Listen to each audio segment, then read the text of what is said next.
Oppo A5X বর্তমান সময়ের বেশ আলোচিত একটি ফোন। এর কারণ মাত্র 13,990 টাকায় ফোনটি যা অফার করছে তা সত্যি অবিশ্বাস্য। স্পেসিফিকেশনের কথা চিন্তা করলে ফোনটি সত্যি এই প্রাইসে one of the best phone. But আসলেই কি বেস্ট ফোন, নাকি কোথাও কোনো কস্ট কাটিং করা হয়েছে? সবকিছুই জানার চেষ্টা করব আজকের এই ভিডিওতে। যারা ফোনটি নিতে চাচ্ছেন অথবা এই প্রাইসে একটি ভালো ফোন খুঁজছেন তাদের জন্য আজকের এই ভিডিওটি খুবই হেল্পফুল হতে চলেছে। সো সাথে থাকছি আমি মহিউদ্দিন খান এবং আপনারা দেখছেন এমকে টেক টিউটর ইউটিউব চ্যানেল। মূল ভিডিওতে যাওয়ার আগে আপনাদের কাছে ছোট্ট একটি রিকোয়েস্ট, চ্যানেলে নতুন হয়ে থাকলে অবশ্যই চ্যানেলটি সাবস্ক্রাইব করে আমাদের সাথেই থাকবেন। শুরুতেই কথা বলা যাক ডিজাইন এবং বিল্ড কোয়ালিটি নিয়ে। প্লাস্টিক বিল্ড হওয়া সত্ত্বেও এর সিম্পল মিনিমালিস্টিক ডিজাইনের জন্য দেখতে বেশ প্রিমিয়াম লাগছে, বিশেষ করে এই লেজার হোয়াইট কালারটা। আর ফোনটিতে 6000 মিলিঅ্যাম্পিয়ারের বিশাল ব্যাটারি থাকা সত্ত্বেও যথেষ্ট স্লিম এবং লাইটওয়েটই রেখেছে। সব মিলিয়ে এর ডিজাইন এবং বিল্ড কোয়ালিটি প্রাইস অনুযায়ী ওকে। আর ফোনটিতে প্রয়োজনীয় সব ধরনের বাটন এবং পোর্টসও ছিল, except secondary noise cancellation mic, যেটা অবশ্যই থাকা উচিত ছিল। এবারে কথা বলা যাক ডিসপ্লে নিয়ে। ফোনটির ডিসপ্লেতে থাকছে 6.67 ইঞ্চির IPS LCD প্যানেলের HD+ রেজুলেশনের ডিসপ্লে। সাথে থাকছে 90 হার্জের রিফ্রেশ রেট। 90 হার্জের রিফ্রেশ রেট এই প্রাইসে ওকে, বাট রেজুলেশন HD+ না দিয়ে ফুল HD+ দেয়া উচিত ছিল। রেজুলেশন কম হলেও ডিসপ্লের কোয়ালিটি কিন্তু বেশ ভালো। 83% DCI-P3 কালার গে মোড রয়েছে। তাছাড়া ন্যাচারাল মোডে 71% sRGB সাপোর্ট করে। 1000 নিটস পর্যন্ত পিক ব্রাইটনেস আছে। যত যাই থাক, বাস্তবতা হচ্ছে এগুলা থাকার চেয়ে ফুল HD+ রেজুলেশন থাকাটা বেশি জরুরি। মূলত যে দুটি কারণে Oppo A5X সবার নজর কেড়েছে তা হলো পারফরম্যান্স এবং ব্যাটারি সেকশন। ফোনটির পারফরম্যান্স সেকশনে রয়েছে স্ন্যাপড্রাগন 6S Gen 1, যা মূলত 11 ন্যানোমিটার আর্কিটেকচারে বিল্ড করা একটি অক্টাকোর প্রসেসর, যার গ্রাফিক্স সেকশনে রয়েছে Adreno 610। সাথে থাকছে 4GB LPDDR4X RAM এবং 64GB UFS 2.2 ক্যাটাগরির ইন্টারনাল স্টোরেজ।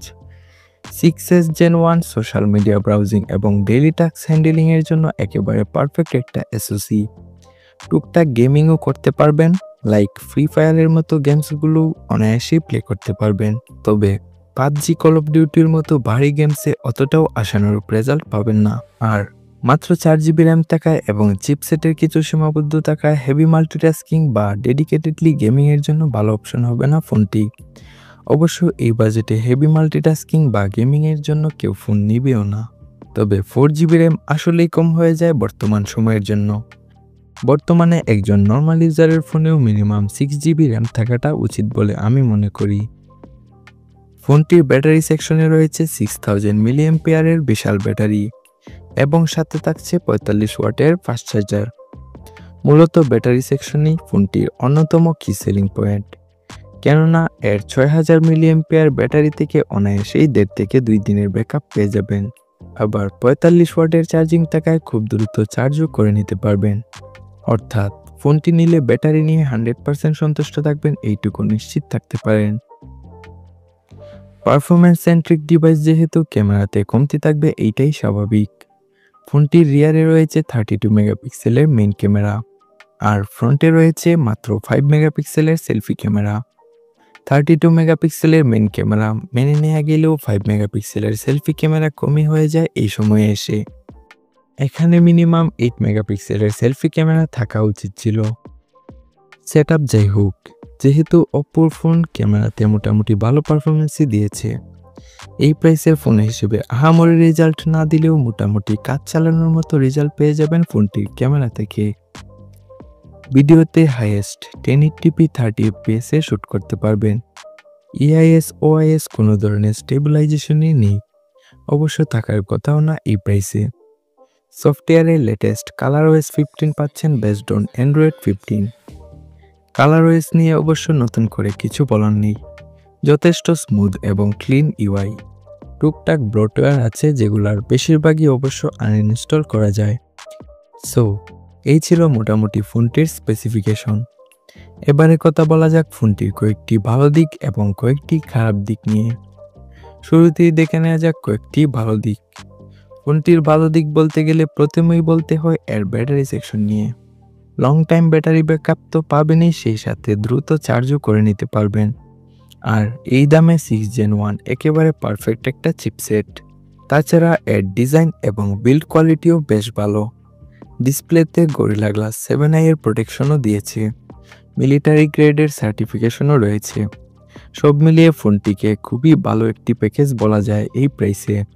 তবে ভালো দিকের পাশাপাশি ফোনটির কয়েকটি খারাপ দিকও রয়েছে। এবারে কথা বলা যাক ফোনটির কয়েকটি খারাপ দিক নিয়ে। শুরুতেই বলতে হয় ডিসপ্লে রেজুলেশন নিয়ে। ডিসপ্লেতে HD+ রেজুলেশন না দিয়ে ফুল HD+ রেজুলেশন দেয়া উচিত ছিল। ক্যামেরাতেও আরেকটু ইমপ্রুভ করার সুযোগ ছিল। তাছাড়া এর পরবর্তী ভেরিয়েন্ট 4GB 128GB না দিয়ে 6GB 128GB দিলে অনেকের জন্যই পারফেক্ট ডিল হতো। আজকের এই ভিডিওতে আমরা Oppo A5X এর ভালো মন্দ উভয় দিকই তুলে ধরার চেষ্টা করলাম। কোনো কিছু বাদ পড়ে থাকলে বা ভিডিওতে ভুল কিছু বলে থাকলে ক্ষমা সুন্দর দৃষ্টিতে দেখবেন। দেখতে দেখতে আমরা চলে এসেছি ভিডিওর একদম শেষ প্রান্তে। ভিডিও ভালো লাগলে লাইক, কমেন্ট, শেয়ার করতে একদমই ভুলবেন না। আর চ্যানেলে নতুন হয়ে থাকলে সাবস্ক্রাইব করে বেল নোটিফিকেশনে ক্লিক করে অল করে রাখবেন। দেখা হচ্ছে খুব শীঘ্রই নতুন কিছু নিয়ে। সেই পর্যন্ত ভালো থাকুন, সুস্থ থাকুন এবং সাবস্ক্রাইব করে আমাদের সাথেই থাকুন।